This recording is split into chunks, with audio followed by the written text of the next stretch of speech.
Welcome back to my channel. My name is Kayla. I'm a part-time reseller, full-time mom. I sell on platforms like Poshmark, eBay, Mercari, Depop, and whatnot. It is Monday, March 30th, which means we have weekend orders to ship out.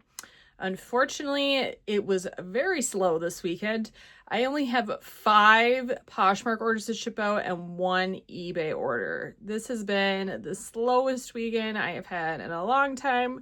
I'm sure there are many factors that contribute to this, and I am guessing there's some other people feeling this way. But as a reseller, you know, things ebb and flow, and sometimes you have slow times and sometimes it's busy, and you kind of just got to keep pushing through when it is slow. I am combating this a little bit with, I'm not going to be thrifting this week, I don't think.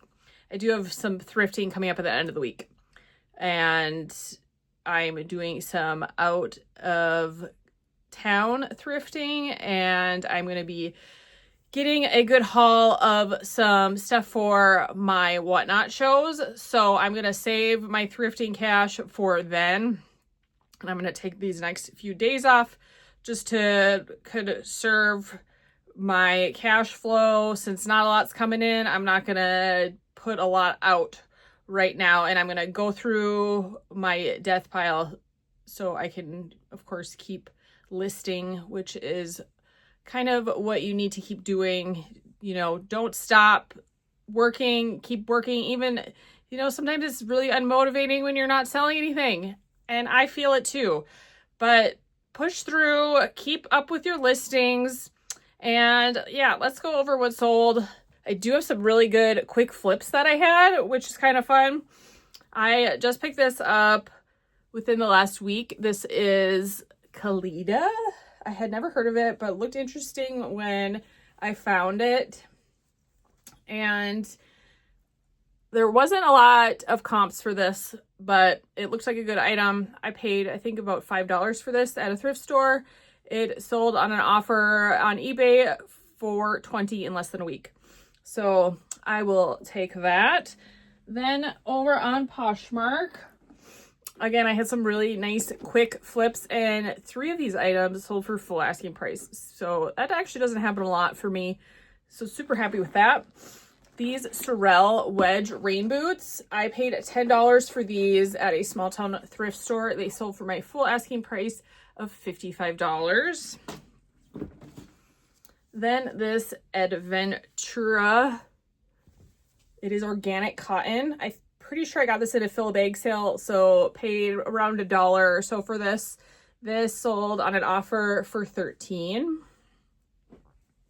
This was a find. I love finding smart wool. It always sells really fast and for good money. This was from a church sale that I went to last week. I averaged my cost of goods out. It was mostly free will donation. So I paid less than $2 for this. It sold for $45 within a matter of a couple days. I found this Rag & Bone hoodie at Goodwill last week. I've found this one other time. I don't know if I found it more than that. I just haven't really looked for it up until recently. And I think this is an Anthropology brand. Correct me if I'm wrong. I sold a t-shirt from this. I think that sold for full asking price too. I can't remember how much it sold for, but it didn't take too long and it got my full asking price. So I figured this would be pretty good. It sold within less than a week for my full asking price of $35. I paid $8.99 for that at Goodwill.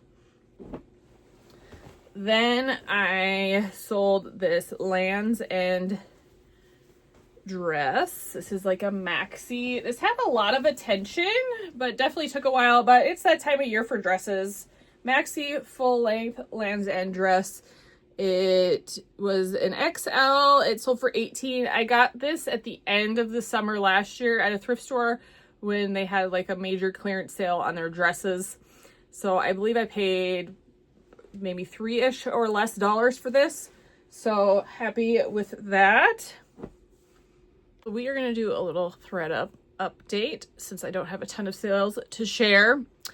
If you have not been following along, I sent some things into ThreadUp. I have sent a total of 4 boxes in The first one got processed on February 15th, so it has been over a month. There are many items that have expired from that because a lot of the items, they only run for about 30 days. And there are other items, I think they ran for 45 days. So I have a few left in the first box I sent. A total of 10 items sold. They haven't officially sold because they also do a return window for the buyers. Luckily, I don't think I've had any returns from anybody or returns back to ThredUp. Everything that has sold has eventually, in the timeline anyways, officially sold. From all 4 boxes, I have officially sold 9 items. It says I have earned $12.45, but you have to remember, you have to pay the box fee. And I did these when they had the deal. So I paid $7.50, I believe, per box I sent in. And thinking about it, I know I sent in at least 30 items per box because you want to kind of try to fit in as many items as you can. And of course, they don't list everything. And then some things don't sell. So it seems like I'm stuck at the first box. I have 11 items total that have sold. And I have 2 boxes that 10 items have sold from each. And then another one, I'm stuck at like 3. So like a third on average of each box has sold. And on average, I've made like $1 per item. So that is not what I was hoping for. I feel like I'm barely going to make up the fee. So at this point in my ThredUp experience, I don't think I would send up anything to ThredUp. I just don't think it's worth it. If they didn't like do like a bag fee, then it might be worth it because they take a really big chunk of the sales price. And I get it. They're processing the item. They do all the work to list it and ship it out, and they got to pay people to do that. But they're making a good chunk off of the items that they are selling. And plus they're paying a fee to sell them in. Like, I don't know. My personal experience isn't great. I know there's some people who do it, but they send in higher end items. But for me, I would rather just list those high end items. So my last resort, I think, I have started utilizing a consignment store in town, and they do a 60-40 split. So I wasn't doing consignment before that, before I sent this stuff to ThredUp. So the items I would have sent to ThredUp, I would have rather brought to my consignment store because I think I would have definitely made more money off of them. So comment down below if you have had a good experience with ThredUp. I'm curious. I don't know how anyone, from what I'm seeing currently, like really makes good money off of here. So if you do, let me know. That is my update with ThredUp. I wish it was a positive one. I've seen a lot of negative ones, but I know I had to experience it for myself, and I'm kind of siding with everyone else. So if you have a better experience, I would love to hear it. And with that, that is the end of my video. Thanks for watching. If you made it this far, if you haven't liked or subscribed, please do so. It really helps me out trying to grow my channel. And I hope to see you in the next one next week. Have a great week, guys.